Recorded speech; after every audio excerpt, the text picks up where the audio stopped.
आज शाम पापा बच्चों के लिए बाजार से एक बड़ा पपीता लाए थे। मेरे जुड़वा बच्चे पपीता बहुत पसंद करते हैं। रात का खाना लगने वाला था और बच्चे खेलते खेलते रसोई में चले गए।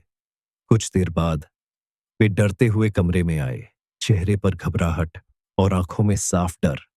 मैंने पूछा, क्या हुआ? उनमें से एक ने डरते हुए कहा, पापा, पपीते के साथ कुछ हो गया है रसोई में। मैं रसोई में गया और देखा कि पपीता पूरा दबा हुआ था, जैसे किसी ने उसे बुरी तरह कुचल दिया हो। थोड़ा गुस्सा आया। मैंने पूछा कि ये कैसे हुआ। बच्चों को समझाया कि कुछ चीजें वापस ठीक नहीं होती। तभी एक बच्चा धीमी आवाज में बोला, आप नया ला देना, हम आगे से नहीं करेंगे। तब मां ने माहौल हल्का किया और कहा, जो हुआ है उसके पीछे कोई अच्छा कारण ही होगा। शायद ये पपीता हमारी किस्मत में था ही नहीं।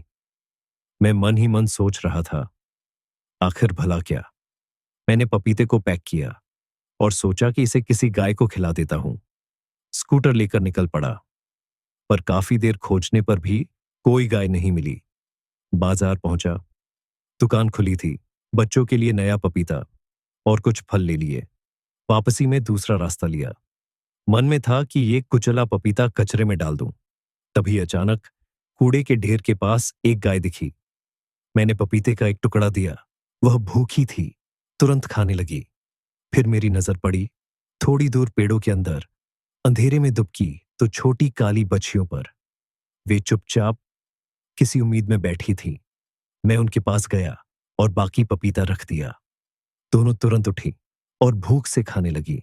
उनकी आंखों में भूख थी, पर मासूम कृतज्ञता भी। उसी क्षण मुझे समझ आया, मां सही थी। ये पपीता हमारी किस्मत में नहीं था, पर इन बेजुबान बछड़ों के नसीब में था। मैं घर लौटा, मन पूरी तरह शांत। बच्चों को गले लगाया और कहा, तुमने जो किया वो गलती नहीं थी, शायद किसी के लिए भलाई का कारण बन गया। उस रात समझ आया, कभी कभी बच्चों की छोटी सी शरारत भी किसी भूखी आत्मा के लिए दुआ बन जाती है।